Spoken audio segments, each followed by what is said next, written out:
একটু সত্যি করে ভেবে বলুন তো বাবা, জমিদার বাবু কি তাকে দুঃখ দিল, না দুঃখ তার ভাবনা তাকে দিল? আপনি ভেবেছেন আপনার ছেলে আপনার কথা শুনবে, আপনি ভেবেছেন আপনার ছেলে আপনার বংশে বাতি দেবে, আপনি ভেবেছেন আপনার বৌমা আপনাকে প্রতিদিন ঠাকুরের মতো শ্রদ্ধা করবে, আপনি এতগুলো ভেবে নিয়েছেন। এইবার যখন ভাবনা অনুযায়ী কাজ হচ্ছে না, তখনই গালে হাত দিয়ে বসে ঠাকুর মন্দিরে বলছেন, মাগো আমার সংসারটাকে ভালো করে দে মা, ভালো করে দে। আপনি এতগুলো ভেবেছেন, ভগবান এটাই বলছেন 5000 বছর আগে যে কর্তব্য করবে। সন্তান জন্ম দিয়েছ, কিন্তু সন্তানের কাছে আশা করবে না। আশা কোথায় করবে? আশা একমাত্র ভগবানের উপরে। আমি সখা তো সলিলে ডুবে মরি শ্যামা, দোষ কারো নয় গো মা। আমার ধর্ম হলো কোদণ্ড স্বরূপ, পুণ্য ক্ষেত্র মাঝে আমি বাঁধিলাম কূপ, সে কূপে বেড়িল কাল রূপ জল, কালো বন রমা। মা দোষ কারো নয় গো মা।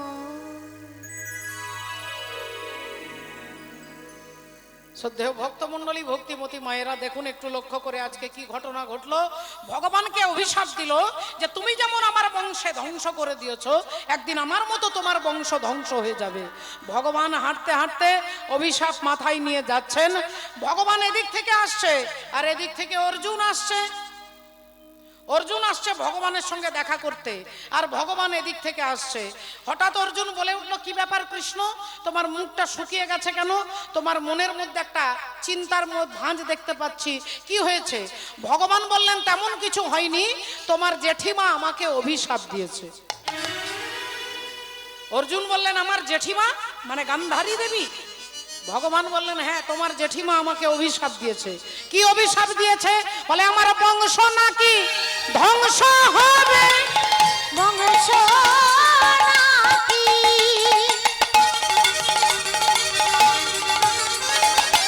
ধ্বংস হবে, বংশ নাকি ধ্বংস হবে। তুমি শোনো অর্জুন, শোনো তবে আমার বংশ নাকি ধ্বংস হবে, শোনো অর্জুন।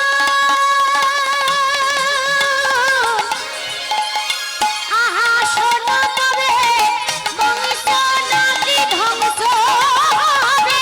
শোনো অর্জুন, শোনো তবে আমার বংশ নাকি ধ্বংস হবে। শোনো অর্জুন, শোনো তবে আমার বংশ নাকি ধ্বংস হবে। শোনো অর্জুন, শোনো তবে আমার বংশ নাকি ধ্বংস হবে। আহা শোনো অর্জুন, শোনো তবে আমার বংশ নাকি ধ্বংস হবে। আমার বংশ নাকি ধ্বংস হয়ে যাবে, যেই এ কথা বলেছেন ভগবান কৃষ্ণ অর্জুনকে, অর্জুন অমনি হেসে ফেলেছেন। আর হাসতে হাসতে বলছেন, কৃষ্ণ তুমি কোনো চিন্তা করবে না, কোনো চিন্তা করবে না, রাধে রাধে। ভগবান বলে, কেন? বলে, তোমাকে যেমন আমার জেঠিমা অভিশাপ দিয়েছে, কুরুক্ষেত্রের মাঠে দাঁড়িয়ে একজন মা আমাকেও অভিশাপ দিয়েছিলেন। অর্জুন বলছেন। ভগবান বললেন, কে অভিশাপ তোমাকে দিয়েছে? বলে, পিতামা ভীষ্মদেব, ভীষ্মের জননী পতিত পাবনী মা গঙ্গা দেবী। গঙ্গা দেবী অর্জুনকে অভিশাপ দিলেন কেন? না, গঙ্গা পুত্র ভীষ্মদেবকে অর্জুন সরসজ্জায় এক একটা তীর মারতে মারতে মারতে শরীরে যত রোমকূপ আছে ততগুলো তীর বিদ্ধ করেছে, আর সেই তীরের বিছানায় ভীষ্মদেব শুয়ে আছে, মা জননী গঙ্গা দেবী ছেলের এই অবস্থা দেখে কাঁদতে কাঁদতে অর্জুনের কাছে দাঁড়িয়ে মনের দুঃখে বলছেন যে আমার ছেলের দুর্গতি তুই করেছিস, আমি মা হয়ে তোকে অভিশাপ দিচ্ছি, একদিন তোর ছেলের হাতে তুই মারা যাবি, একদিন তুই তোর ছেলের হাতে মরবি, আমি অভিশাপ দিচ্ছি। এবার বলো তো কৃষ্ণ, মা গঙ্গা আমাকে বলল আমি নাকি ছেলের হাতে মরবো, তা আমার ছেলেরাই কি কেউ বেঁচে আছে? আমার ছেলেরা কি কেউ বেঁচে আছে? আমার ছেলে অভিমন্যু মারা গেছে, আমার ছেলে শ্রুতকীর্তি মারা গেছে, আমার ছেলে ইরাবন মারা গেছে, তাহলে আমার ছেলে বলতেই কেউ নেই, তাহলে আমি ছেলের হাতে মরবো কি করে? তাহলে মা গঙ্গা দেবীর দেওয়া অভিশাপটা মিথ্যে? অন্তর্যামী ভগবান মনে মনে চিন্তা করলেন, আচ্ছা আচ্ছা আচ্ছা, তুমি তাহলে মনে মনে ভগবান ভাবছে যে তোমার ভেতরে এখান থেকে অহংকার হয়ে গেছে, তা চিন্তা নেই, তোমার অহংকার আমি চূর্ণ করব। ভগবান কথাটা ঘুরিয়ে দিলেন, বলেন ঠিক আছে ওসব কথা বাদ দাও, ওসব কথা বাদ দাও, তুমি আগে আমাকে বলো অর্জুন, তোমার দাদা যুধিষ্ঠির যে অশ্বমেধ যজ্ঞ করছে, সেই অশ্বমেধ যজ্ঞের ঘোড়াটা এখন কোথায়? কুরুক্ষেত্রের যুদ্ধ শুরু হওয়ার আগে একটা যজ্ঞ হয়েছিল, আর যুদ্ধের পরে একটা যজ্ঞ হয়েছিল। তো তোমার দাদা যুধিষ্ঠির তিনি যে অশ্বমেধ যজ্ঞ করছেন, সেই অশ্বমেধ যজ্ঞের ঘোড়া যজ্ঞ করে একটা ঘোড়াকে ছেড়ে দেওয়া হবে, ঘোড়াটা যে রাজ্যের ওপর দিয়ে যাবে, যে রাজ্যের ওপর দিয়ে, যদি পশ্চিমবঙ্গের ওপর দিয়ে যায়, পশ্চিমবঙ্গের রাজা যদি ওই ঘোড়াটাকে ধরে, তাহলে পঞ্চপাণ্ডবের সঙ্গে যুদ্ধ করতে হবে। আর ঘোড়াটা যদি না ধরে, বলে তাহলে বিনা যুদ্ধে এই পশ্চিমবঙ্গ পঞ্চপাণ্ডবের হয়ে যাবে।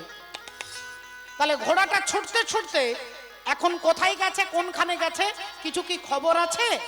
অর্জুন বলছেন, কৃষ্ণ, আমার দাদা যুধিষ্ঠির অশ্বমেধ যজ্ঞের ঘোড়া এখন মণিপুর রাজ্যের ওপর দিয়ে যাচ্ছে, মণিপুর রাজ্যের ওপর দিয়ে যাচ্ছে। মণিপুরে ছিল রাজা,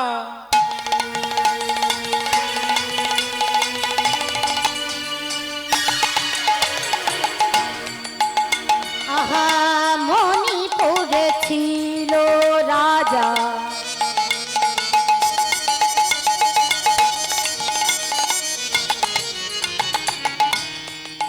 বব্রুবাহন না,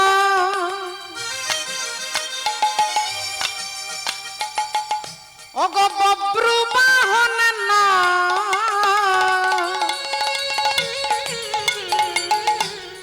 বব্রুবাহন না, মণিপুরে ছিল রাজা, বব্রুবাহনে না, বব্রুবাহনে না,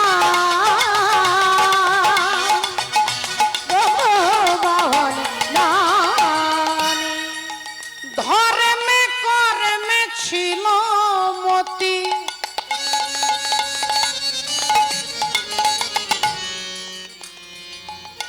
রাজা অতি গুণবান, অতি গুণবান, রাজার ধর্মে কর্মে ছিল মতি,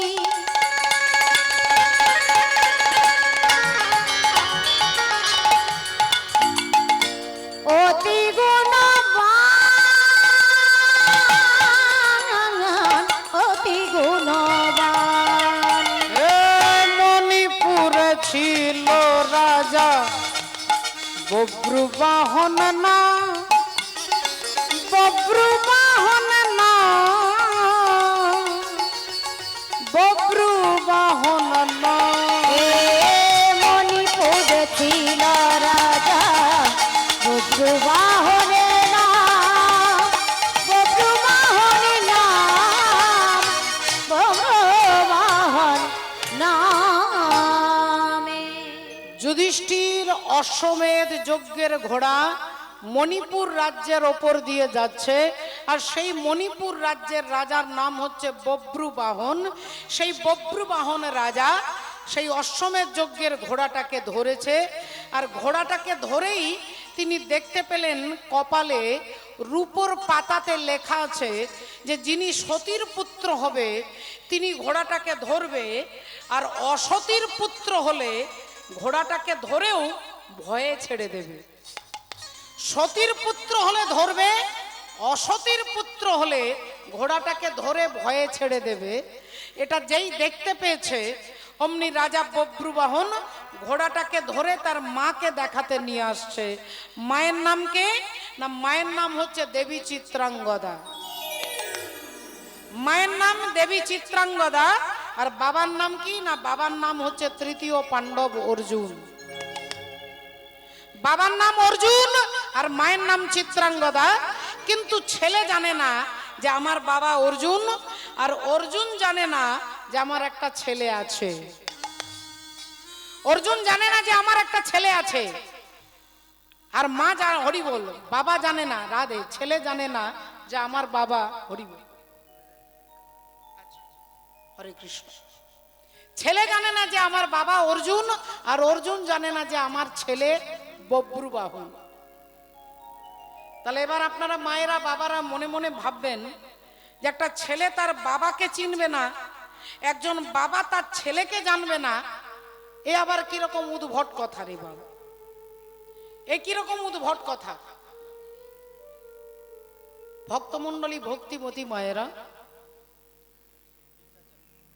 এই হরিনাম মহাযজ্ঞানুষ্ঠানের জন্য কমিটির বাবারা, শ্রদ্ধেয় বাবারা আপনাদের কাছে ভিক্ষার আঁচল নিয়ে যাবে। আমি আমার তরফ থেকে 1001 টাকা ভক্ত সেবার জন্য রইল আমার তরফ থেকে। আপনারা যতটুকু পারবেন ভিক্ষার ঝুলিতে তুলে দেবেন। শুধু এটা ভেবে দেবেন যে নরনারায়ণের সেবা, ধর্মের সেবা এবং ভগবত সেবা আপনারা যতটুকু পারবেন। এখানে কোনো রকম জবরদস্তি নেই, বাই ফোর্স আপনাকে এত টাকা দিতে হবে কেউ বলবে না। শুধু শ্রদ্ধা করে যতটুকু দেবেন ভিক্ষার আঁচলে তুলে দেবেন। মণিপুরে ছিল রাজা, বব্রুবাহন ছুটতে ছুটতে আসছে। মা, মাগো, আর যেই মা বলে ডেকেছে রাধে রাধে। দেখুন ভক্তিমতী মায়েরা, মায়ের নাম চিত্রাঙ্গদা, বাবার নাম অর্জুন, কিন্তু অর্জুন জানে না যে আমার ছেলে আছে, আর ছেলে জানে না যে আমার বাবা আছে। তাহলে এবার আপনারা প্রশ্ন করবেন এরকম কি করে উদ্ভট হতে পারে? একটা ছেলে তার বাবাকে চিনবে না, একজন বাবা তার ছেলেকে জানবে না, তাহলে তার পেছনে একটা কারণ আছে বাবা। আর এই কারণটা জানতে গেলে যেতে হবে একটু আগে, অতীতে। অতীতের ঘটনায় যেতে হবে। যেদিন অর্জুন বিয়ে করলেন দ্রৌপদী দেবীকে, অর্জুন দ্রৌপদীকে বিবাহ করে নিয়ে আসছেন, দ্রৌপদীর হাতে ধরে মাকে দেখানোর জন্য নিয়ে আসছেন। আর মা কুন্তী দেবী তিনি মশলা বাটছেন, পিছন ফিরে মশলা বাটছেন, আর এদিকে অর্জুন অমনি বলে উঠলো, মা এই দেখো কি এনেছি, ও মা দেখো কি এনেছি। হরি বল, রাধে রাধে। যেই বলেছে কি এনেছি, কুন্তী দেবী না দেখে, না মাথা ঘুরিয়ে বললেন, যা এনেছিস বাবা তোরা 5 ভাইয়ের মিলে সমান ভাগে ভাগ করে নে। যা এনেছিস 5 জনে মিলে ভাগ করে নে। ছেলে বলল, মা একবার দেখো জননী, একবার দেখো কি এনেছি, একবার শুধু তুমি তাকিয়ে দেখো। মা বললেন, আরে বাবা বললাম তো দেখবো না, বললাম তো দেখবো না, যা এনেছিস 5 জনে মিলে ভাগ করে নে। অর্জুন বললেন, মাগো 2 বার হয়ে গেছে, আর একবার বলবো, আর একবার বলবো জননী দেখো কি এনেছি। কুন্তী দেবী তিনবার বলছেন দেখবো না, দেখবো না, দেখবো না। যা এনেছিস 5 ভাই সমান ভাগে ভাগ করে নে। যেই এই কথাটা 3 বার বলেছেন, অর্জুন অমনি দ্রৌপদীর হাতটা ছেড়ে দিয়ে বলছে, দ্রৌপদী আজ থেকে তুমি একা আমার স্ত্রী নও, আজ থেকে তুমি যুধিষ্ঠির দাদারও স্ত্রী, তুমি ভীমেরও স্ত্রী, তুমি আমার, তুমি নকুল সহদেব, তুমি আমাদের 5 ভাইয়ের স্ত্রী। যেই এ কথা বলেছে, যুধিষ্ঠির দাদা চিৎকার করে বলে উঠেছে, অর্জুন কি বলছিস তুই? হ্যাঁ, কি বলছিস তুই? একটা নারীর 5টা স্বামী, একটা নারীর 5টা স্বামী, এ তুই কি বলছিস? অর্জুন বললেন, দাদা আমি বলিনি, বলেছে মা। মা বলেছে যা এনেছিস 5 জনে মিলে ভাগ করে নে। যুধিষ্ঠির দাদা বললেন, ও মা না দেখে বলেছে, মা না জেনে বলেছে, মা না বুঝে বলেছে। অর্জুন বললেন, কিন্তু মা তো বলেছে, এটা তো মায়ের আদেশ, আর মায়ের আদেশকে খণ্ডন করার ক্ষমতা ভগবানেরও নেই। মা যদি কৃষ্ণ ভক্তি পরায়ণা নারী হন, মা যদি সতী সাধ্বী নারী হন, মা যা বলে দেবে ভগবানের কলম সেখানে চলবে না, সেখানে ভগবানের কলমও চলবে না। একজন সতী সাধ্বী রমণী, একজন পতিব্রতা নারী, একজন কৃষ্ণ ভক্তি পরায়ণা নারী যা বলে দেবে সেখানে ভগবানের কলমও চলবে না। অর্জুন বললেন, দ্রৌপদী আমাদের 5 ভাইয়ের স্ত্রী। যুধিষ্ঠির দাদা বললেন, অসম্ভব, এটা হতে পারে না। 2 ভাইয়ের মধ্যে তর্ক হচ্ছে, এমন সময় মাঝখানে এসে কে দাঁড়িয়েছে? অন্তর্যামী শ্রী গোবিন্দ অন্তরে জানিয়া, অন্তরে জানি শ্রী গোবিন্দ, অন্তরে জানিয়া, অন্তর্যামী শ্রী গোবিন্দ, অন্তরে জানিয়া। যুধিষ্ঠির সম্মুখেতে দাঁড়ালো আসিয়া, ওগো যুধিষ্ঠির সম্মুখেতে দাঁড়ালো আসিয়া, যুধিষ্ঠির সম্মুখেতে দাঁড়ালো আসিয়া। ভক্তমণ্ডলী, ভক্তিমতী মায়েরা, আসুন আজকে দেখুন কি ঘটনা ঘটলো। ও বাবা ঠাকুর, আজকে কি ঘটনা ঘটেছে একটু লক্ষ্য করে দেখুন, আপনারা বুঝতে পারবেন। ভগবান এসে দাঁড়িয়ে যুধিষ্ঠির দাদার দিকে একবার তাকালেন, অর্জুনের দিকে তাকালেন, কি ব্যাপার, এত তর্ক, এত ঝামেলা হচ্ছে কেন? যুধিষ্ঠির দাদা বলছে, দেখো না কৃষ্ণ। অর্জুন বলছে, দ্রৌপদী আমাদের 5 ভাইয়ের স্ত্রী। আর অর্জুন বলছেন, কৃষ্ণ আমি বলিনি, মা বলেছে যা এনেছিস 5 জনে মিলে ভাগ করে নি। এবার তুমি বলো, তুমি যা বলবে তাই হবে। এখন দায়িত্বটা যেই ভগবানের ওপরে দিয়েছে, ভগবান চোখ বন্ধ করে নিলেন। কিছুক্ষণ চোখ বন্ধ করে থাকার পরে উত্তর দিচ্ছেন কি, যে আজ থেকে দ্রৌপদী তোমাদের 5 জনের স্ত্রী হবে। এখন ভাষটা যখনই ভগবান দিয়েছেন যে দ্রৌপদী 5 জনের স্ত্রী, যুধিষ্ঠির দাদা চুপ করে গেছে, ভীমও চুপ করে গেছে, সবাই চুপ করে গেছে, সবাই চুপ করে গেছে, সবাই মেনে নিলেন কৃষ্ণের কথা। কিন্তু আমরা, আমাদের সমাজ, আজকের শিক্ষিত ছেলে মেয়ে, আমরা কেউ মানতে পারি না একটা নারীর 5টা স্বামী। কিন্তু ভালো করে ভেবে দেখুন, তত্ত্বদর্শী মহাজন বলছে আমাদের সকলের 5টা স্বামী বাবা। ক্ষিতি, অপ, তেজ, মরুত, বোম। ক্ষিতি হচ্ছে যুধিষ্ঠির, মরুত হচ্ছে ভীম, অপ হচ্ছে অর্জুন, তেজ হচ্ছে নকুল, বোম হচ্ছে সহদেব। এই ক্ষিতি, অপ, তেজ, মরুত, বোম, এই 5টা ভূত দিয়ে, এই পঞ্চতত্ত্ব দিয়ে এই দেহটা তৈরি হয়েছে। এই দেহটা তৈরি হয় পঞ্চভূত দিয়ে।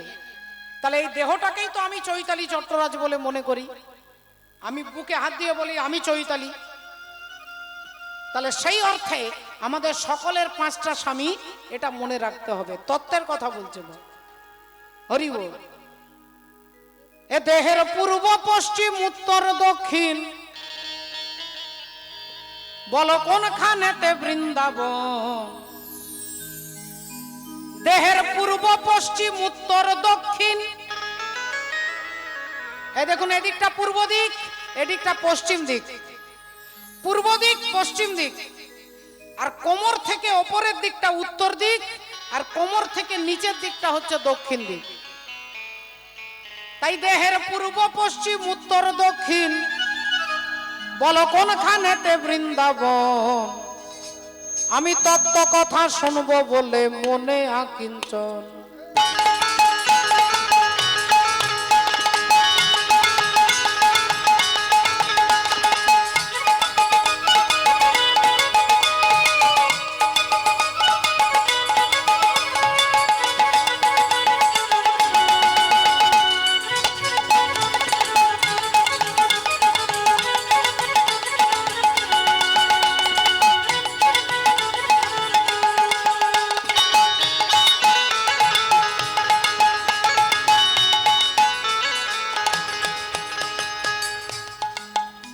দেহের পূর্ব পশ্চিম উত্তর দক্ষিণ, এ দেহের পূর্ব পশ্চিম উত্তর দক্ষিণ, বলো কোন দিকেতে বৃন্দাবন, আমি কত কথা শুনবো বলে মনে আকিঞ্চন, সত্য কথা শুনবো বলে মনে আকিঞ্চন।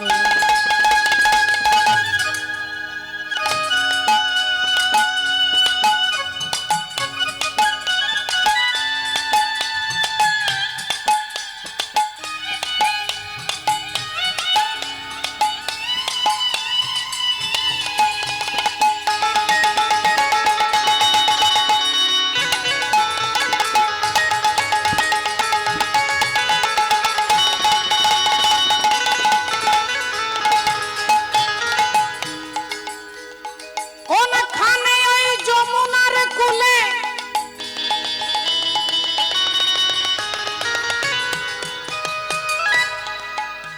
আর বংশী ধ্বনি করে শ্যামে জয় রাধে বলে, বংশীধ্বনি করে শ্যাম জয় রাধে বলে, বংশীধ্বনি করে শ্যাম জয় রাধে বলে। বলো কোন কমলে কমলিনী, বলো কোন কমলের কমলিনী, ওরে মন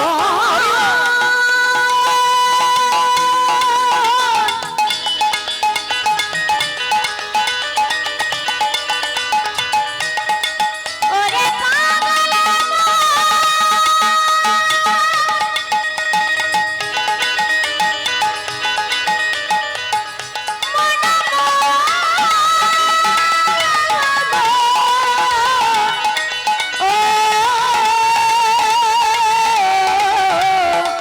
মনে রে মন আমার।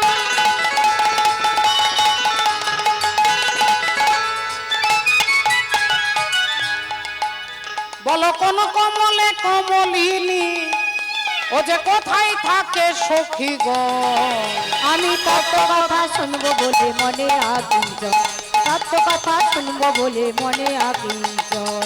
কোনখানেতে হয় গো মহারাজ, কোনখানেতে হয় গো মহারাস,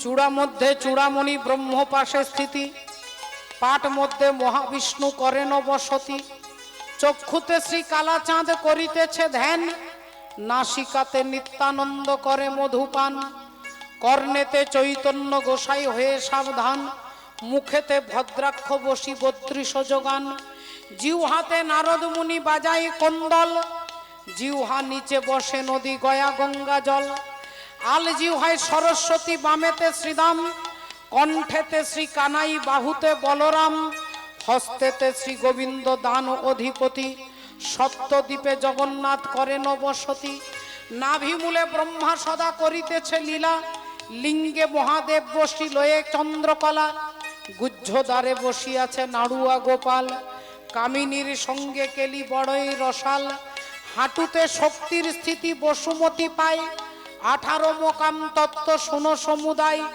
এই সব তত্ত্ব কথা যেই জন জানে, নরলোকে তুচ্ছ তারে দেবলোকে মানে।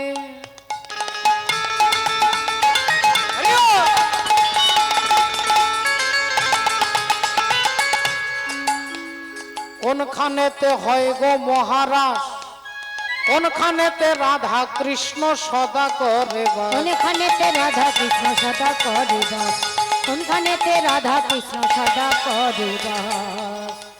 ওই আমি জানবো বলে এই অভিলাষ, আমি জানিব বলে এই অভিলাষ, দেখো মনে করি নিবেদন। আমি তত্ত্ব কথা শুনবো বলে মনে আগুন, তত্ত্ব কথা শুনবো বলে মনে আগুন। দেহের পূর্ব পশ্চিম উত্তর দক্ষিণ, পূর্ব পশ্চিম উত্তর দক্ষিণ, কোনখানেতে বৃন্দাবন। তত্ত্ব কথা শুনবো বলে মনে আগুন, আমি তত্ত্ব কথা শুনবো বলে মনে আগুন, আমি তত্ত্ব কথা শুনবো বলে মনে আগুন। ভক্তমণ্ডলী ভক্তিমতী মায়েরা দেখুন আজকে ঘটনা কি ঘটলো না। ভগবান বললেন দ্রৌপদী আজ থেকে তোমাদের 5 জনের স্ত্রী, এক এক বছর এক এক জনের ঘরে থাকবে। 1 বছর যুধিষ্ঠির, 1 বছর ভীম, 1 বছর অর্জুন, এভাবে এক এক বছর করে দ্রৌপদী স্বামীর সেবা করবেন। তবে দ্রৌপদী যখন যার ঘরে থাকবে সেই ঘরে যদি কেউ ভুল করে ঢুকে দেয় তাকে 12 বছরের জন্য নির্বাসনে চলে যেতে হবে। 12 বছরের জন্য নির্বাসনে চলে যেতে হবে। এ ঘটনা যখনই ভগবান বলে দিয়ে চলে গেলেন, এই নিয়ম মতোই জীবন চলতে লাগলো। একদিন দ্রৌপদী স্বামী যুধিষ্ঠির দুপুর বেলায় সেবা করছেন, যুধিষ্ঠির দাদা সেবা করে বিশ্রাম করছেন, দ্রৌপদী চরণ সেবা করছেন। আর এদিকে ঠিক দুপুর বেলায় অর্জুন জঙ্গলে বনের মধ্যে দাঁড়িয়ে আছে। এক ব্রাহ্মণ চিৎকার করতে করতে আসছে, চিৎকার করতে করতে বলছেন, অর্জুন তুমি আমাকে বাঁচাও, অর্জুন বাঁচাও, বাঁচাও অর্জুন, আমাকে বাঁচাও।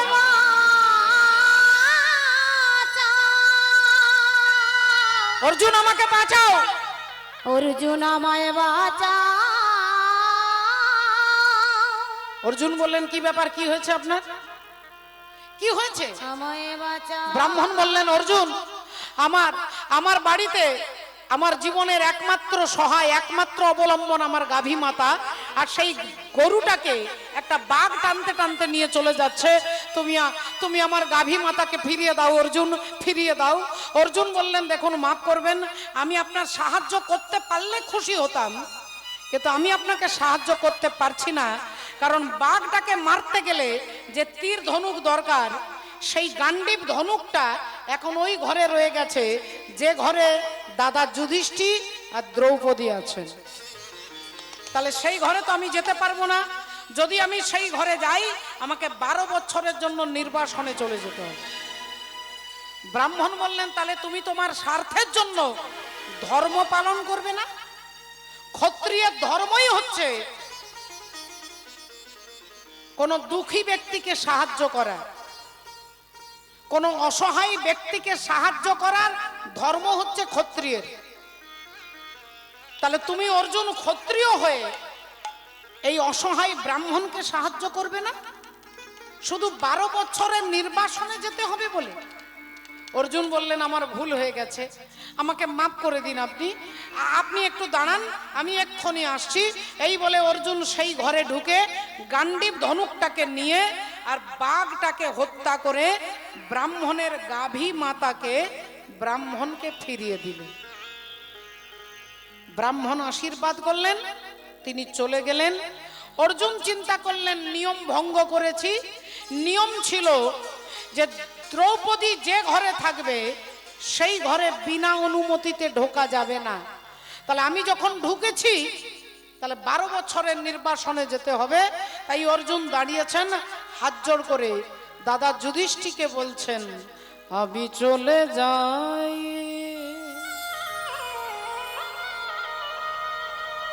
আমি চলে যাই,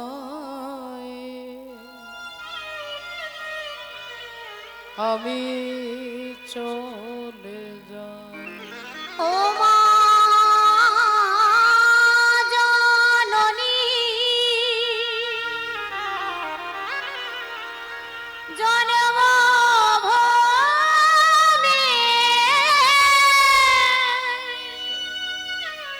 দাও গো বিদায়।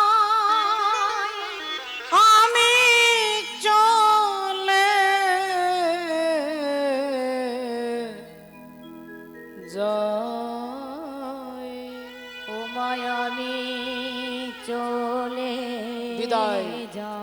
বিদায় দাদা যুধিষ্ঠির, বিদায় দাদা ভীম, বিদায় মাতা কুন্তি। চললাম আমি 12 বছরের নির্বাসনে, আমি চলে যাচ্ছি। যুধিষ্ঠির দাদা বলছেন, ভাই তুই যাস না, তুই কোনো অন্যায় করিসনি, তুই কোনো অপরাধ করিসনি, তুই এক ব্রাহ্মণকে সাহায্য করতে গিয়ে এই ঘরে ঢুকেছিস বিনা অনুমতিতে, তোর কোনো অপরাধ নয় ভাই, তুই যাস না ভাই, তুই যাস না। অর্জুন বললেন, দাদা নিয়ম ছিল, আর সেই নিয়ম যারা তৈরি করলো তারাই যদি নিয়ম পালন না করে, যারা দেশের রক্ষক তারাই যদি ভক্ষক হয়ে যায়, তাহলে রাজ্য চলবে কি করে বাবা? নিয়ম যারা তৈরি করলো তারাই যদি পালন না করে, তাহলে রাজ্যের উন্নতি হবে না। তাই দাদা, এর নিয়ম যখন আমরা তৈরি করেছি, এর নিয়ম ভঙ্গ করতে পারবো না। দাদা তুমি অপেক্ষা করো, 12 বছর পরে আবার আমি তোমার কাছে ফিরে আসব। দাদা চিৎকার করে বারবার নিষেধ করছে, কিন্তু অর্জুন কোনো কথা না শুনে তিনি ভগবানের নাম করতে করতে বেরিয়ে চলে যাচ্ছে। ভগবানের নাম করতে করতে অর্জুন চলে যাচ্ছে। মত কর তু अभिमान रे बंदे, झूठी तेरी शान रे, मत कर तू अभिमान।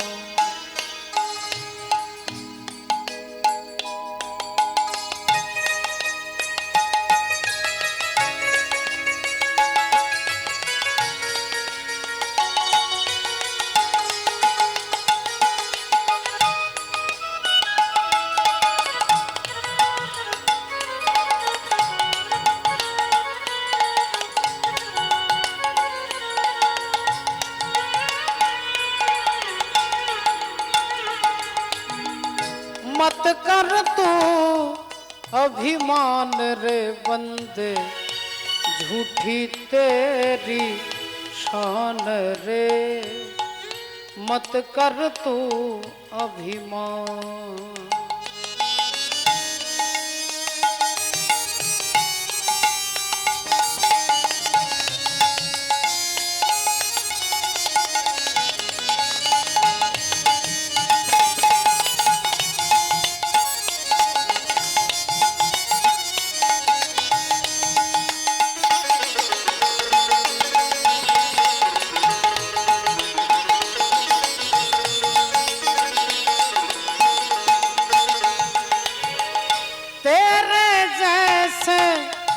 लाखों आए, लाखों इन माटी ने खाए।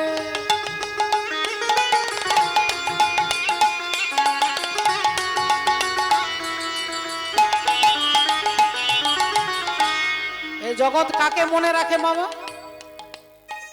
আপনার অনেক টাকা আছে, এই সমাজ আপনাকে বেশি দিন মনে রাখবে না। আপনার অনেক বিদ্যা আছে, এ সমাজ আপনাকে বেশি দিন মনে রাখবে না। আপনি কোটি কোটি সম্পত্তির মালিক, এ সমাজ আপনাকে বেশি দিন মনে রাখবে না।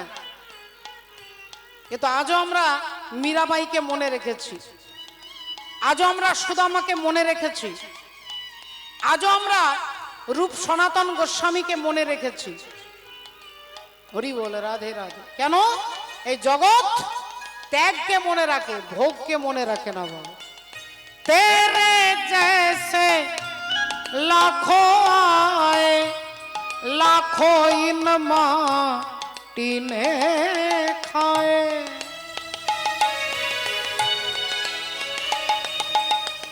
रहना नाम निशानो बंदे, मत कर तू अभिमान, मत कर तू अभिमान रे बंदे, झूठी तेरी शान रे, मत कर तू अभिमान, मत कर तू अभिमान रे बंदे, झूठी तेरी शान रे, मत कर तू अभिमान। দেখতে দেখতে সময় চলে যাচ্ছে, 1 বছর, 2 বছর, 5 বছর, 10 বছর, 10 বছর সময় পেরিয়ে গেল। অর্জুনের চেহারাটাই পাল্টে গেল। অর্জুনের রং পাল্টে গেল, অর্জুনের চুল বড় হয়ে গেছে, দাড়ি গোঁফ বড় হয়ে গেছে, নখ বড় হয়ে গেছে, চেহারা পাল্টে গেছে। দেখতে দেখতে আরো একটা বছর পেরিয়ে গেল, 11 বছর পেরিয়ে গেল। অর্জুন মনে মনে চিন্তা করছে আর বাকি আছে 1 বছর। 1 বছর হলে আমি আবার দাদা যুধিষ্ঠির কাছে ফিরে যাব, আমি আবার ভাইদের কাছে ফিরে যাব। এই অর্জুন সময় গুনতে গুনতে, হাঁটতে হাঁটতে, চলতে চলতে নিজের অজান্তে তিনি চলে এসেছেন মণিপুর রাজ্যে। মণিপুরে চলে এসেছেন, কিন্তু তিনি জানেন না যে এই জায়গাটা মণিপুর। এক জঙ্গলে গাছের তলায়, গাছের ছায়াতে হাতের উপরে মাথাটা রেখে অর্জুন বিশ্রাম করছেন, ঘুমোচ্ছেন। গাছের ফল খেতে হবে, ঝর্ণার জল খেতে হবে, নদীর জল খেতে হবে। এভাবে 11 বছর পেরিয়ে গেছে। হাতের উপরে মাথাটা রেখে এক গাছের ছায়াতে মাটির উপরে শুয়ে আছে অর্জুন। এমন সময় ওই মণিপুর রাজ্যের রাজা, যার নাম হলো চিত্রভানু রাজা, রাজা চিত্রভানু, সেই চিত্রভানুর এক সুন্দরী কন্যা, তার নাম হলো চিত্রাঙ্গদা। চিত্রাঙ্গদা দেবী, তিনি অপূর্ব সুন্দরী কন্যা, কিন্তু তিনি পুরুষের পোশাক পরেন, ধুতি পাঞ্জাবি পরেছে। রাজকুমারী হয়েও তিনি রাজপুত্র সেজে থাকতেন। ধুতি পাঞ্জাবি পরেছে, মাথায় একটা বড় মুকুট দিয়েছে, নিজের চুলগুলোকে ঢাকিয়ে দিয়েছে, চুলটাকে খোঁপা করে মাথায় মুকুট দিয়েছে, পিঠের মধ্যে রয়েছে ধনুক, কোমরে রয়েছে তলোয়ার, আর ঘোড়ার পিঠে চেপে তিনি যাচ্ছেন রাজ্য দর্শন করতে। ঘোড়া টকবক টকবক টকবক করে ছুটছে। হঠাৎ ঘোড়াটা দাঁড়িয়ে গেছে। দাঁড়িয়ে গেছে, চিত্রাঙ্গদা দেবী দেখলেন রাস্তায় একজন শুয়ে আছে। দেবী চিত্রাঙ্গদা বলে উঠলেন, এই যে কে ঘুমিয়ে আছেন, উঠুন উঠুন উঠুন উঠুন উঠুন, আমি এদিক দিয়ে যাব, উঠুন। অর্জুন ঘুমিয়েছিলেন, তাকিয়ে দেখলেন অপূর্ব সুন্দর রাজপুত্র। কি সুন্দর ছেলেটা দেখতে গো, কি মিষ্টি মুখটা, বাচ্চা ছেলে, খুব সুন্দর দেখতে ছেলেটা, রাজার ছেলে হবে হয়তো। চিত্রাঙ্গদা দেবী বলছে উঠুন। অর্জুন বলছেন দেখুন, আমার ডান দিকেও জায়গা আছে, আমার বাঁ দিকেও জায়গা আছে, আপনি ডান দিক দিয়ে যান, নইলে বাঁ দিক দিয়ে যান। দেবী চিত্রাঙ্গদা বলছে আমি সোজা যাব, উঠুন, রাস্তা ছাড়ুন। অর্জুন বললেন যদি আপনাকে সোজা যেতে হয় তাহলে আমাকে ডিঙে যান, লাফিয়ে যান, আমার উপর দিয়ে লাফিয়ে যান। দেবী চিত্রাঙ্গদা বললেন আপনি কি জানেন না মূর্খ, পড়াশোনা কিছুই জানেন না। শাস্ত্র বলেছে কোন পশু পাখি, কোন প্রাণীকে ডিঙে যেতে নেই বাবা। কাউকে যদি ডিঙে যান আপনার জীবনের পুণ্য ক্ষয় হয়ে যাবে, পুণ্য ক্ষয় হয়ে যাবে। কোন পশু পাখি, কোন ছাগল শুয়ে আছে, কুকুর শুয়ে আছে, আপনি লাফ দিয়ে চলে গেলেন, আপনার পুণ্য ক্ষয় হবে, কমে যাবে। আর যদি কোনো মানুষ রেগে গিয়ে কাউকে লাথি মারে, রেগে গিয়ে অনেকের অভ্যেস লাথি মারা, তাহলে যদি লাথি মারেন ওই একদিনে, ওই একটা ভুলের জন্য আপনার পুণ্য শূন্য হয়ে যাবে। দেবী চিত্রাঙ্গদা বললেন আমি তোমাকে লাফিয়ে যেতে পারবো না, তুমি এখান থেকে ওঠো, আর নইলে তোমাকে টেনে আমি রাস্তা থেকে ছুঁড়ে ফেলে দেব। অর্জুন হেসে ফেললেন, একটা বাচ্চা ছেলে বলে কিনা আমাকে ছুঁড়ে ফেলে দেবে, তা ঠিক আছে তাহলে এক কাজ করুন, আপনি আমাকে টেনে রাস্তা থেকে ছুঁড়েই ফেলে দিন। চিত্রাঙ্গদা অর্জুনের হাতটা ধরেছে, আর অর্জুনের হাতটা ধরে টানাটানি করছে।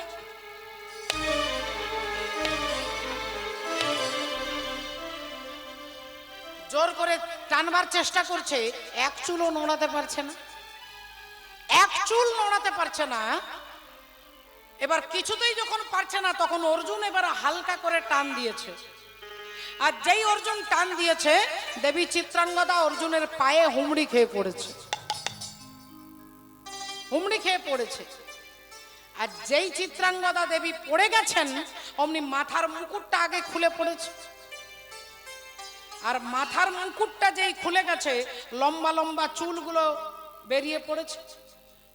এক পিঠ ভর্তি চুল, সুন্দর টানা টানা চোখ। অর্জুন দেখে ভেবেছিলেন রাজপুত্র, এ তো রাজকন্যা। অর্জুন চমকে তাকিয়ে আছে। দেবী চিত্রাঙ্গদা বড় বড় চোখ করে বলে উঠলেন, কে আপনি? অর্জুন বললেন, আগে আপনি বলুন, আপনি রাজপুত্র সেজে কোন রাজকুমারী, আপনি কি নাম আপনার? দেবী চিত্রাঙ্গদা বললেন, আমি চিত্রভানু রাজার কন্যা, আমার নাম চিত্রাঙ্গদা। এবার আপনি আপনার পরিচয় বলুন, কে আপনি? অর্জুন বললেন, পরিচয় দেবার মতো তেমন কিছু আমার নেই, আমি হলাম তৃতীয় পাণ্ডব অর্জুন। যেই বলেছে অর্জুন, সঙ্গে সঙ্গে দেবী চিত্রাঙ্গদা আনন্দে আনন্দে বলে উঠলেন, আপনি আপনি সেই অর্জুন? আপনি কি সেই অর্জুন? অর্জুন বললেন, আপনি কোন অর্জুনের কথা বলছেন আমি তো বলতে পারবো না, আমি তৃতীয় পাণ্ডব অর্জুন। চিত্রাঙ্গদা বললেন, আমি আমার মায়ের কাছ থেকে, আমি আমার ঠাকুমার কাছে, আমার জ্যাঠার কাছে, আমার কাকার কাছে, আমি সবার কাছে আপনার প্রশংসা শুনেছি। আর ছোট থেকে আপনার গল্প শুনতে শুনতে আমি মনে প্রাণে অর্জুনকে ছাড়া কাউকে বিয়ে করব না বলে আমি রাজকুমারী হয়েও আমি রাজপুত্র সেজে ঘুরে বেরিয়েছি। আমি অর্জুনকে ছাড়া কাউকে বিয়ে করব না, তাই আপনি আমাকে গ্রহণ করুন। গ্রহণ করুন, আপনি আমাকে গ্রহণ করুন। আমি ছোটবেলা থেকে আপনাকে ছাড়া কাউকে বিয়ে করব না, এটা আমার প্রতিজ্ঞা।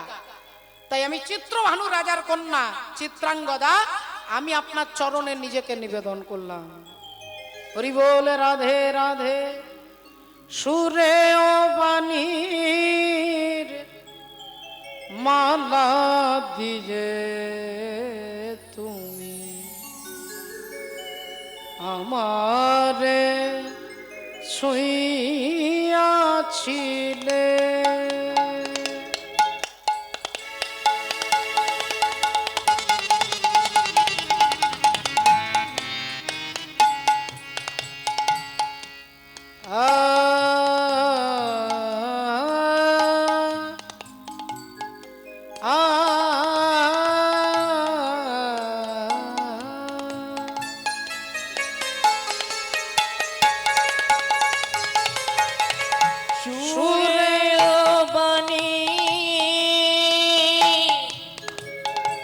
মালা দিয়ে তুমি আমারে ছুঁইয়াছিলে।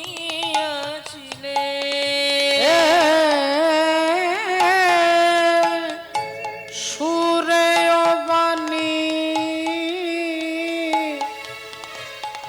মালা দিয়ে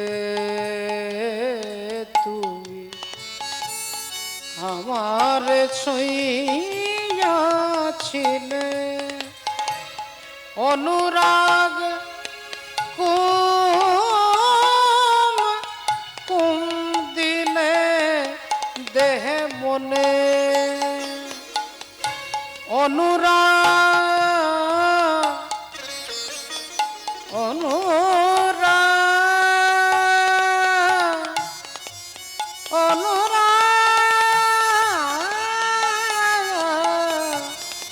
অনুরাগ কুম কুম দিলে দেহে মনে, বুকে প্রেম কেন নাহি দিলে আমারে ছুঁইয়াছিলে। শুনে ও বাণীর মালা দিয়ে তুমি আমারে ছুঁইয়াছিলে।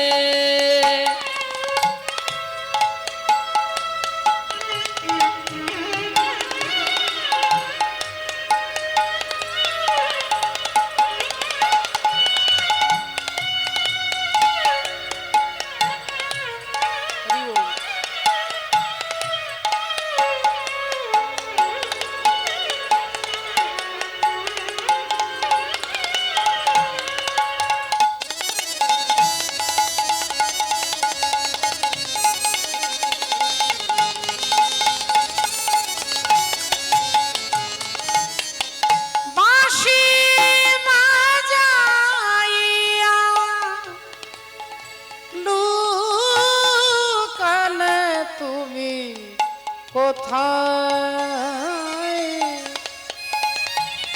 বাঁশি বাজাইয়া লুকালে তুমি কোথায় যে ফুল ফোটালে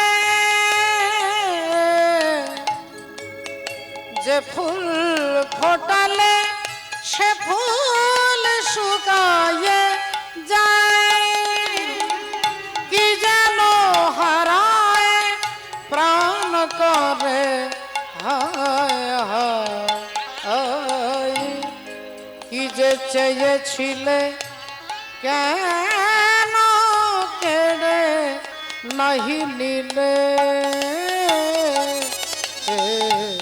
আমারে ছুঁইয়াছিলে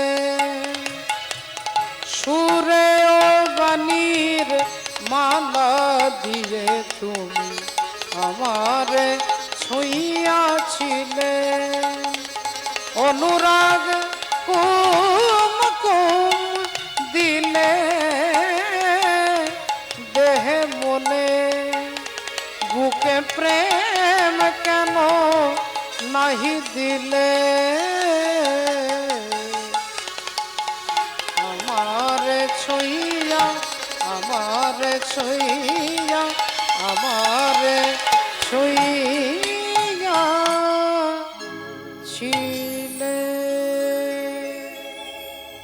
অর্জুনের সঙ্গে চিত্রাঙ্গদা দেবীর বিয়ে হয়ে গেল গান্ধর্ব মতে। দেখতে দেখতে 2 মাস 4 মাস 6 মাস পেরিয়ে গেল। অর্জুন মনে মনে হিসেব গুনতে লাগলেন আর বাকি আছে কয়েকটা মাস।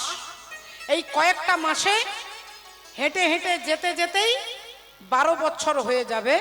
তাই অর্জুন চিন্তা করলেন আগামী কালকের ভোরবেলায় আমি চিত্রাঙ্গদাকে ছেড়ে দিয়ে চলে যাব। আর চিত্রাঙ্গদা দেবী ছুটে আসছেন স্বামীকে একটা আনন্দের সংবাদ শোনাবে। তিনি মা হতে চলেছেন, তার গর্ভে অর্জুনের সন্তান। চিত্রাঙ্গদা দেবী অর্জুনকে বলতে আসছে, ছুটে আসছে। আর অর্জুন অমনি চিত্রাঙ্গদার হাতে ধরে বলছেন, চিত্রাঙ্গদা তুমি আমাকে কেমন ভালোবাসো? চিত্রাঙ্গদা বললেন, আমি আমার প্রাণের থেকে আপনাকে বেশি ভালোবাসি।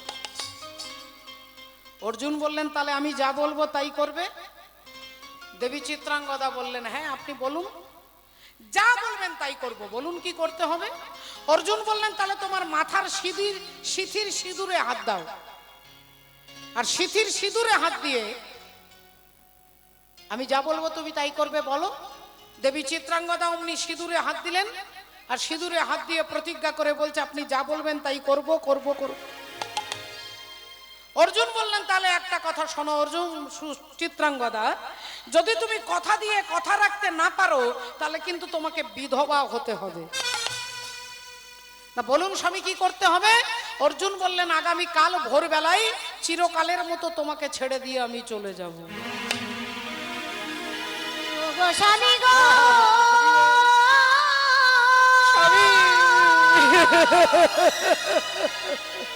না না এ হতে পারে না, কিছুতেই হতে পারে না। না না এ হতে পারে না, হতে পারে না, হতে পারে না।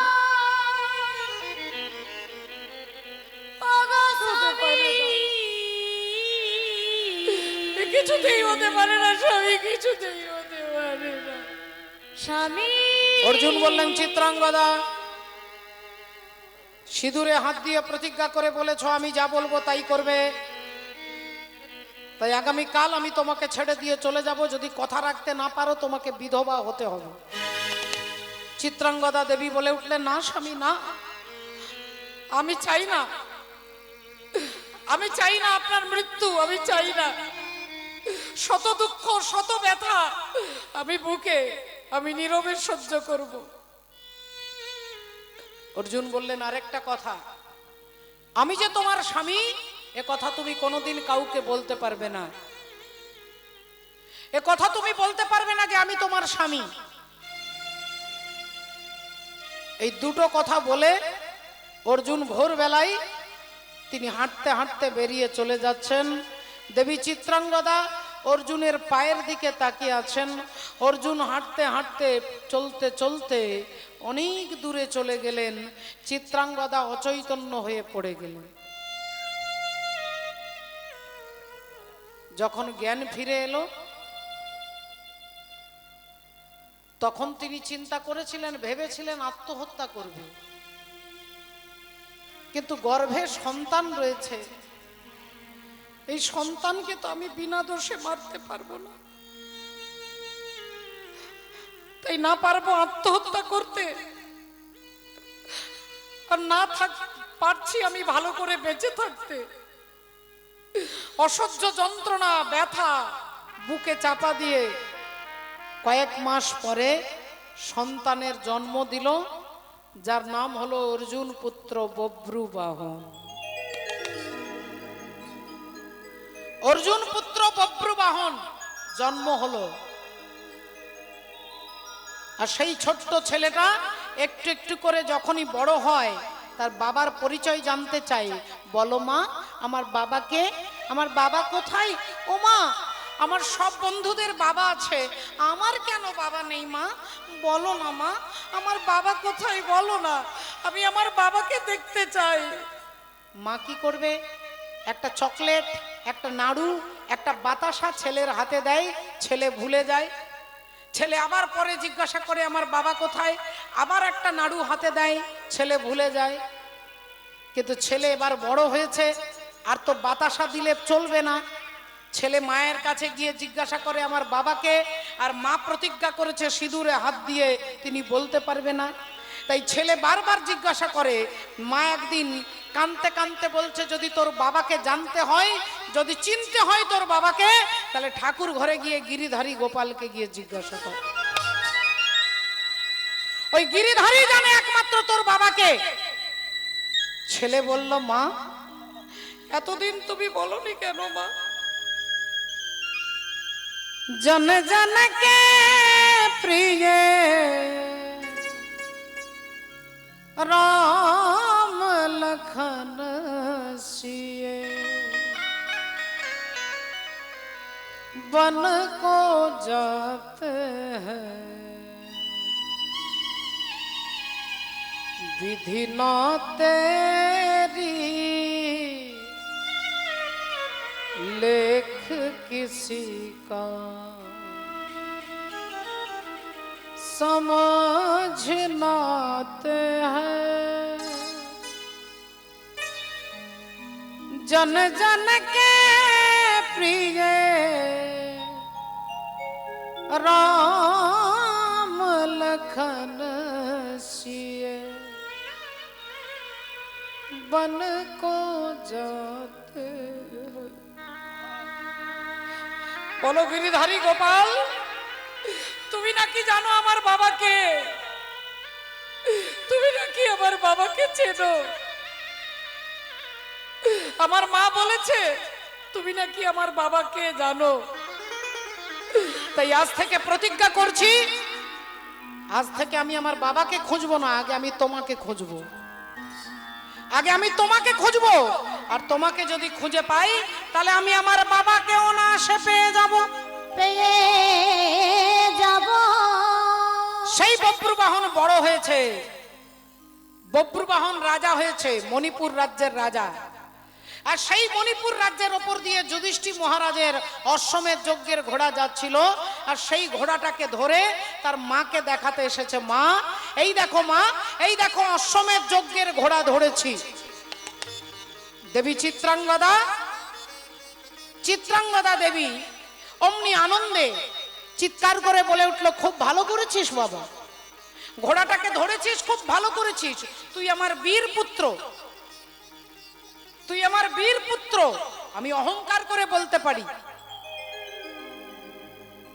তুই শক্তিশালী, তুই মহান, তুই বীর, তাই অশ্বমেধ যজ্ঞের ঘোড়া তুই ধরেছিস। কিন্তু হ্যাঁ রে বাবা, অশ্বমেধ যজ্ঞটা করছে কারা?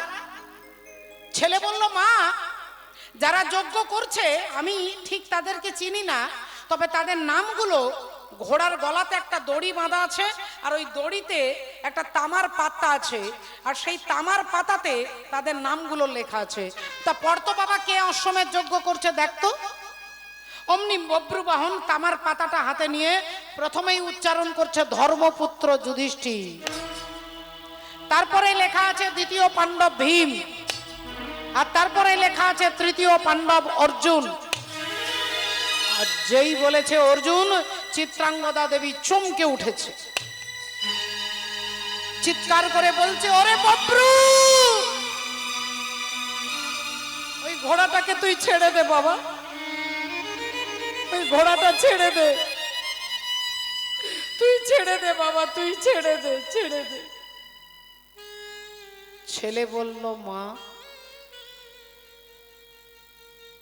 একটুক্ষণ আগে বললে আমি নাকি তোমার বীর পুত্র, অশ্বমেধ যজ্ঞের ঘোড়া ধরেছি, আবার এক্ষুনি বলছো ছেড়ে দিতে। ওরে বব্রু, তোর বাবাও চলে গেছে, তোর বাবাও চলে গেছে, তুইও যদি চলে যাস আমি কাকে নিয়ে থাকবো বাবা, তুই ওকে ছেড়ে দে বাবা, ছেড়ে দে, ছেড়ে দে। ছেলে বলল, দাঁড়াও মা, ঘোড়াটা ধরবো না ছাড়বো সেটা পরের কথা, আগে তুমি আমাকে বলো, আমি যুধিষ্ঠির নাম বললাম তুমি চুপ করে শুনলে,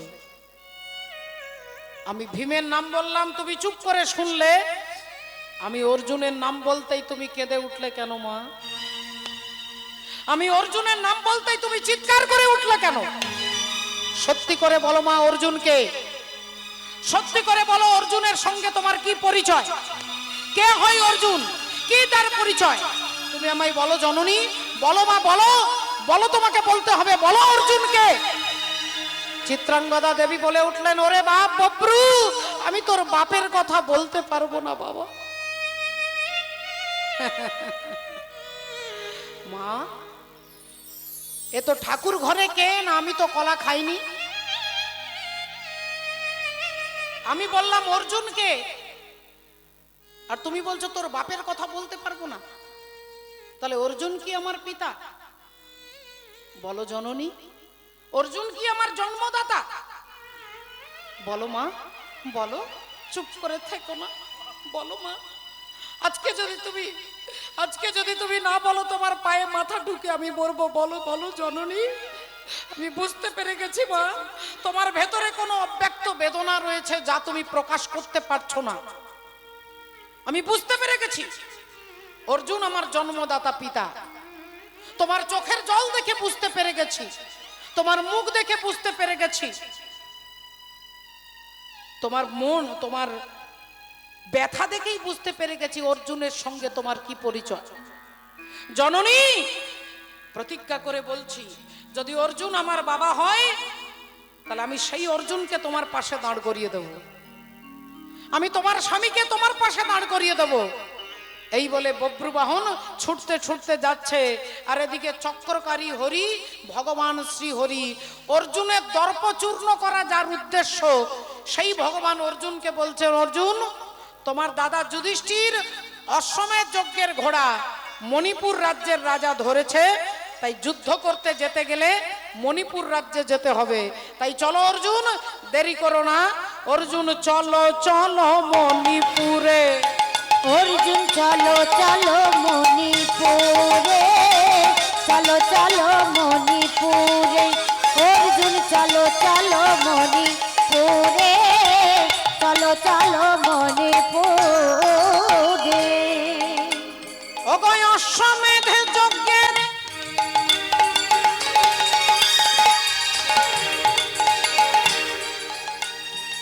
আরে ঘোড়া যে ধরেছে, ও গো অসমের যোগের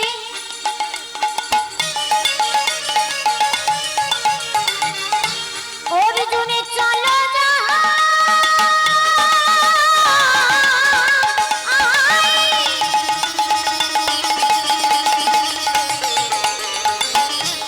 সেই না মণিপুরে চলো যাই,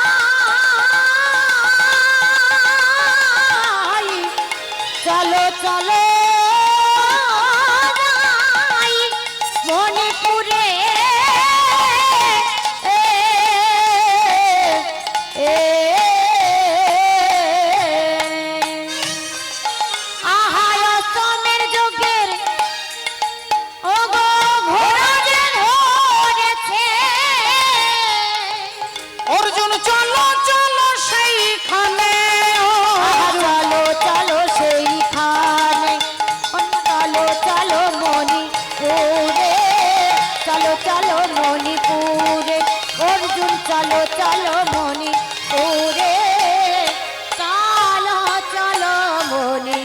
ও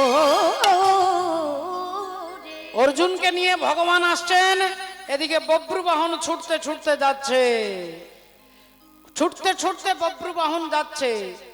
ভক্তমণ্ডলী, ভক্তিমতী মায়েরা, এখন বব্রুবাহন এসে অর্জুনের রথের কাছে ভগবান কৃষ্ণকে দেখে ছুটে গিয়ে অর্জুনের কাছে দাঁড়িয়ে বলে উঠলেন, বাবা আপনি আমার পিতা, একবার আমাকে পুত্র বলে বুকে জড়িয়ে ধরে আলিঙ্গন করুন বাবা, একবার একবার আমাকে বুকে জড়িয়ে ধরে আলিঙ্গন করে পুত্র বলে একবার আমাকে কাছে টেনে নাও বাবা। আর বব্রুবাহন দেখতে সুন্দর, সুঠাম চেহারা, অপূর্ব সুন্দর জ্যোতি, সূর্যের মতো যার প্রভা, সেই বব্রুবাহনকে দেখেই অর্জুন তার মুখ থেকে বাবা ডাক শুনে আনন্দে হৃদয়টা ভরে যাচ্ছে। অর্জুনকে তো বাবা বলবার মতো কেউ নেই, সব তো মারা গেছে, তাহলে এই ছেলেটা আমাকে বাবা বলে ডাকছে, একবার ওকে বুকে জড়িয়ে ধরি। অর্জুন দুহাত বাড়িয়েছে তাকে ধরবার জন্য, আর অমনি ভগবান বলে উঠলেন, অর্জুন তুমি ওকে চেনো? আগে না, তাহলে তুমি ওকে বুকে জড়িয়ে ধরতে যাচ্ছ কেন? তুমি ওকে চেনো না, তুমি ওকে জানো না, তার তুমি ওকে আলিঙ্গন করতে যাচ্ছ? এই ছেলে, এই যা, সরে যা, সরে যা। বব্রুবাহন বলছে, বাবা একবার একবার আমাকে জড়িয়ে ধরো বাবা, তোমার কাছে রাজ্য চাই না, তোমার কাছে রাজত্ব চাই না, তোমার কাছে ইন্দ্রত্ব, বরুণত্ব, স্বর্গ, মর্ত, পাতাল কিচ্ছু চাই না, একবার আমাকে বুকে জড়িয়ে ধরো বাবা, আমি আর কিছু চাই না বাবা। অর্জুনের হৃদয় আরো গলে যাচ্ছে, আবার বুকে জড়িয়ে ধরবার জন্য হাতটা বাড়াচ্ছে। ভগবান বললেন, কি ব্যাপার অর্জুন, তুমি ওকে বারবার ধরতে যাচ্ছ? ভগবান মনে মনে চিন্তা করছে যে এক্ষুনি তো ছেলে আর বাবার মিলন করালে হবে না, আগে অর্জুনের দর্পটাকে চূর্ণ করতে হবে,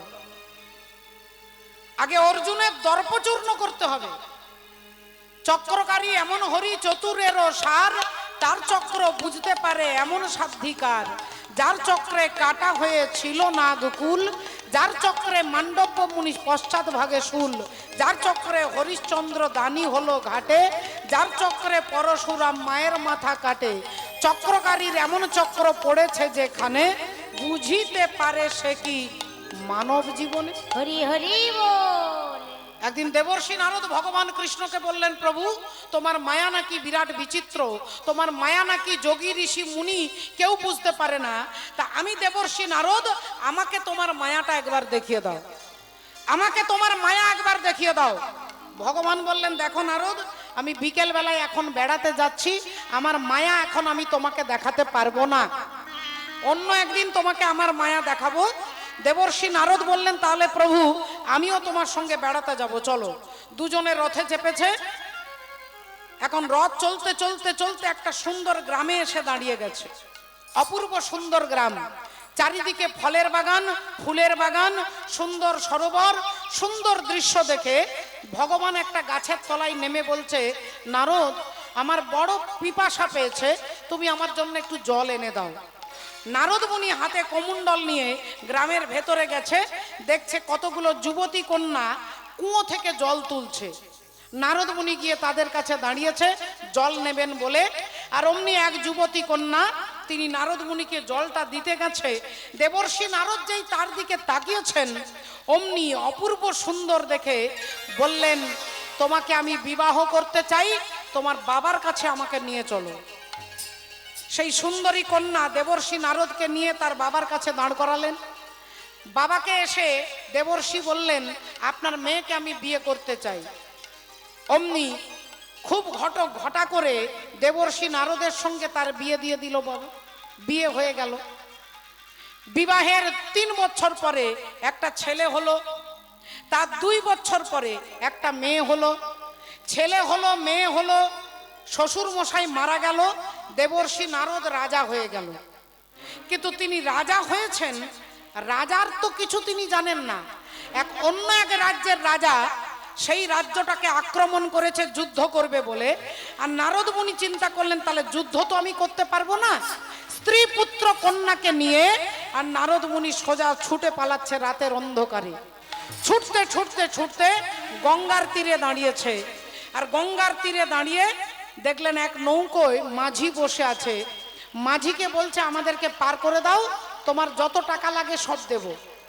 মাঝি এখন 4 জনকে নৌকোতে তুলেছে, নৌকো চালাতে চালাতে নিয়ে আসছে, আর মাঝ গঙ্গায় নৌকোটা হরিবোল হয়ে গেছে।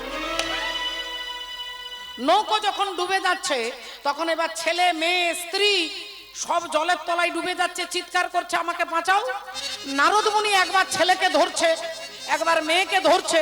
স্ত্রী বলছে আমাকে ধরো, একবার স্ত্রী মেয়েকে ছেড়েছে, স্ত্রীকে ধরছে। ছেলে বলছে আমাকে বাঁচাও, স্ত্রীকে ছেড়ে ছেলেকে ধরছে। এই করতে করতে করতে 3 জন একবারে হরিবোল হয়ে গেছে। নারদ মুনি সাঁতার কেটে এপার থেকে ওপারে এসে সারা গা ভিজে গেছে, টপ টপ করে মাথার জল পড়ছে আর চোখের জলও পড়ছে। নারদ মুনি মাথা চাপড়াচ্ছে আর কাঁদছে আর বলছে হায় হায় ঠাকুর, তুমি আমার স্ত্রীকে কেড়ে নিলে, তুমি আমার পুত্রকে কেড়ে নিলে, তুমি আমার সর্বনাশ করে দিলে, তুমি আমার বলতে কাউকে রাখলে না, তুমি আমার মেয়েকে কেড়ে নিয়েছো। মাথা চাপড়াচ্ছে আর কাঁদছে। আর কিছুক্ষণ পরে ভগবান কাঁধে হাত দিয়ে বলছে নারদ আমার জল কোথায় গেল? তুমি তো জল আনতে গিয়েছিলে, 1 ঘন্টা হয়ে গেল এখনো জল পাওনি। নারদ মুনি বললেন 1 ঘন্টা? 1 ঘন্টায় আমার বিয়ে হলো, আমার একটা ছেলে হলো, আমার একটা মেয়ে হলো, আমি রাজ্যের রাজা হলাম, যুদ্ধও লেগে গেল, সব 1 ঘন্টা? ভগবান বললেন সব 1 ঘন্টার খেল। তুমি আমার মায়া দেখতে চেয়েছিলে, তোমাকে আমার মায়াটা দেখিয়ে দিলাম। হরি বল। মায়াবদ্ধ জীব, মায়া যাদেরকে ধরেছে তারাই বলে আমার বাড়ি, আমার গাড়ি, আমার ছেলে, আমার মেয়ে। তোমার মতো দেবর্ষী নারদ যে 24 ঘন্টা ভগবানের নাম করে, তুমি আমার মায়া দেখতে চেয়েছিলে, তোমাকেও মায়াতে কাঁদিয়েছি। দেখো মায়ার বশ হয়ে তোমাকেও কাঁদতে হয়েছে। ভক্তমণ্ডলী ভক্তিমতী মায়ের এখন একটু লক্ষ্য করে দেখুন আজকে ঘটনা কি ঘটলো। আজকে ভগবান চুপ করে দাঁড়িয়ে আছে, অর্জুন বলছে এই ছেলে খবরদার, আমাকে বাবা বলে ডাকবি না, আমি তোর বাবা নই। বব্রুবাহন বলছে আপনি আমার পিতা, আপনি আমার বাবা, আমি জানতে পেরেছি আপনি আমার পিতা, একবার আমাকে বুকে জড়িয়ে ধরুন। ভগবান বললেন অর্জুন ওই ছেলেটা তোমাকে বাবা বলছে যাতে তুমি যুদ্ধে হেরে যাও। এটা চালাকি, এটা ছলনা। ওই ছেলেটা চালাকি করে তোমাকে বাবা বলছে যাতে তুমি দুর্বল হয়ে যাও, যুদ্ধে হেরে যাও। অর্জুন বললেন এই ছেলে, তখন থেকে আমাকে বাবা বাবা বাবা বলে ডাকছিস, আমার মনে হচ্ছে তোর মা কোনো অসতী নারী, তোর মা কোনো চরিত্রহীনা নারী।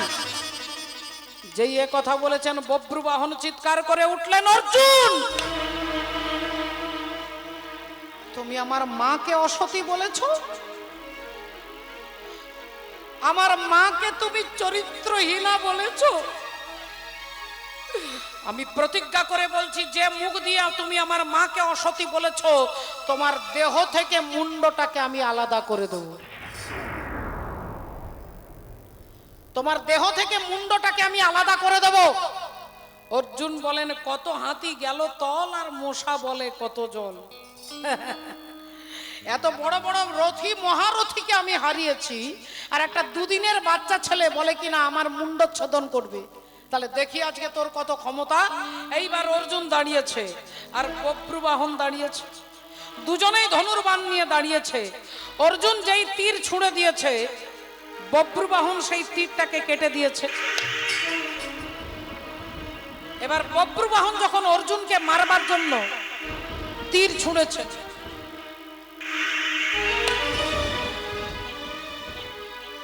তখন অর্জুন সেটাকে কেটে দিচ্ছে। যখন অর্জুন তীর ছুঁড়ছে তখন সে ভেঙে দিচ্ছে, আর সে যখন তীর ছুঁড়ছে তখন এ ভেঙে দিচ্ছে। ঘন্টার পর ঘন্টা যুদ্ধ হচ্ছে, কেউ কাউকে মারতে পারছে না, কেউ কারোর কিছুই করতে পারছে না। এবার অর্জুন ভাবছে একটা দুদিনের বাচ্চা ছেলের সঙ্গে আমি পারছি না, আর বব্রুবাহন ভাবছে যে আমি আমার মায়ের মর্যাদা রাখতে পারছি না। এই দুজনেই চিন্তা করছে কি করা যায়, কি করা যায়। এমন সময় বব্রুবাহনের কাঁধে হাত দিয়ে দাঁড়িয়েছেন কে? গঙ্গে গঙ্গে মা গঙ্গে, গঙ্গে গঙ্গে মা গঙ্গে, গঙ্গে গঙ্গে মা গঙ্গে, গঙ্গে গঙ্গে মা গঙ্গে, গঙ্গে গঙ্গে মা গঙ্গে, গঙ্গে গঙ্গে মা গঙ্গে। হে মা সুরেশ্বরী গঙ্গে, হে মা সুরেশ্বরী গঙ্গে, মা হে মা সুরেশ্বরী গঙ্গে। হে গঙ্গে গঙ্গে মা গঙ্গে, গঙ্গে গঙ্গে মা গঙ্গে, গঙ্গে গঙ্গে মা গঙ্গে, গঙ্গে গঙ্গে মা গঙ্গে, গঙ্গে গঙ্গে মা গঙ্গে, গঙ্গে গঙ্গে মা গঙ্গে। গঙ্গা দেবী এসে বলছেন, বাবা বব্রু, তোমার বাবাকে তুমি চেষ্টা করলে মারতে পারবে না বাবা, কারণ তোমার বাবাকে আমি অভিশাপ দিয়েছি যে একদিন ছেলের হাতে তুমি মারা যাবে, আর তুমি তার ছেলে, কিন্তু আমি সাহায্য না করলে তুমি মারতে পারবে না। তাই আমি গঙ্গা দেবী, আমি গঙ্গা বান হয়ে তোমার হাতে ধরা দেব, ওই বানটা দিয়ে তুমি অর্জুনের মাথাটা লক্ষ্য করে ছুঁড়ে দিলে অর্জুনের মুন্ডচ্ছেদন হবে। আমি অভিশাপ দিয়েছিলাম অর্জুনকে একদিন তোমার পুত্রের হাতে তুমি মারা যাবে, তাই আমার অভিশাপ তখনই সত্যি হবে যখন আমি গঙ্গা বান হয়ে ধরা দেব। তাই গঙ্গা দেবী একটা বান হয়ে বব্রুবাহনের হাতে ধরা দিল, আর বব্রুবাহন সেই বানটাকে নিয়ে অর্জুনের মাথাটাকে লক্ষ্য করে ছুঁড়ে দিল। যেই বানটা ছুঁড়ে দিলেন অমনি অর্জুনের দেহ থেকে মুন্ডটা আলাদা হয়ে গেল, মুন্ডটা আলাদা হয়ে গেল, মুন্ড আর ধড় আলাদা। এইবার চিত্রাঙ্গদা দেবী ছুটতে ছুটতে আসছে, ছুটতে ছুটতে আসছেন। ওরে বব্রু, এ তুই কি করলি বাবা? তুই আমার সিঁথির সিঁদুর মুছে দিলি, তুই ছেলে হয়ে মাকে বিধবা করতে পারলি? তুই কেমন সন্তান, নিজের মাকে তুই বিধবা করলি?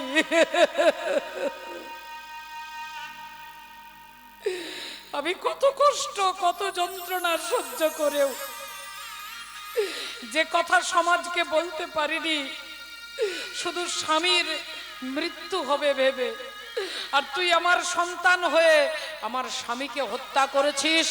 তাই আমি মা হয়ে প্রতিজ্ঞা করে বলছি, আমিও তোকে হত্যা করব,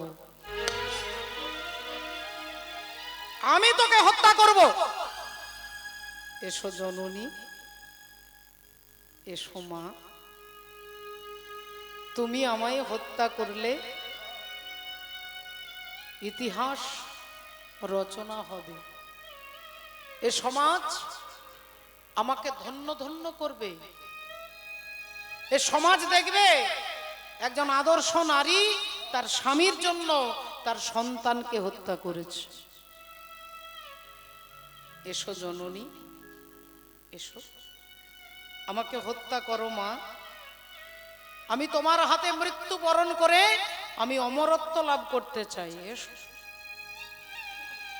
মা চিত্রাঙ্গদা দেবী বললেন, তোর মিষ্টি মিষ্টি কথা শুনে আমি ভেঙে পড়বো না, আমি তোকে এক্ষুনি হত্যা করব। তলোয়ার বার করে যেই ছুটে যাচ্ছেন অমনি মার ছেলের মাঝখানে, যুগে যুগে তুমি এলে এ ধরাতে, যুগে যুগে তুমি এলে এ ধরাতে, যুগে যুগে তুমি এলে এ ধরাতে। আমার রাখিতে ভক্তের মা, রাখিতে ভক্তের মা, যুগে যুগে তুমি এলে এ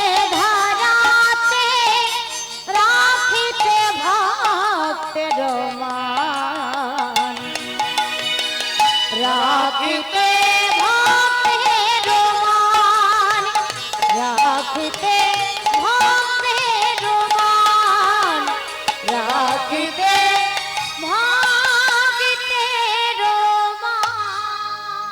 শ্রদ্ধেয় বাবা ঠাকুর, ভক্তিমতী মায়েরা, ভগবান মাঝখানে দাঁড়িয়ে বললেন, দেবী চিত্রাঙ্গদা, তোমার স্বামীকে গঙ্গা দেবী অভিশাপ দিয়েছিল যে তার ছেলের হাতে তার মৃত্যু হবে। তাই মা গঙ্গার অভিশাপকে সত্য করবার জন্য অর্জুনের মৃত্যু একান্ত প্রয়োজন ছিল। তাই অর্জুনের মৃত্যু হয়েছে। কিন্তু তুমি সতী নারী, তুমি পতিব্রতা নারী, এটা সমাজকে দেখানোর জন্য আমি তোমার স্বামীকে বাঁচিয়ে দেব। যাও বব্রু, পাতালে চলে যাও, উলুপি নাগের মাথার মণি নিয়ে এসো, আমি তোমার বাবাকে বাঁচিয়ে দেব। বব্রু বাহন ছুটতে ছুটতে যাচ্ছে, ছুটিতে ছুটিতে বব্রু পাতালেতে গেল, ছুটিতে ছুটিতে বব্রু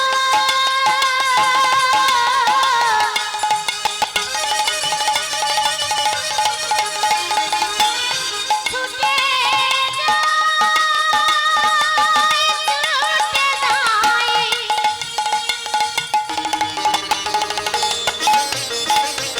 বব্রু ছুটে যায়,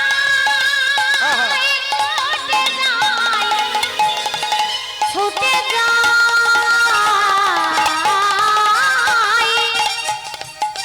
ছুটে যায়।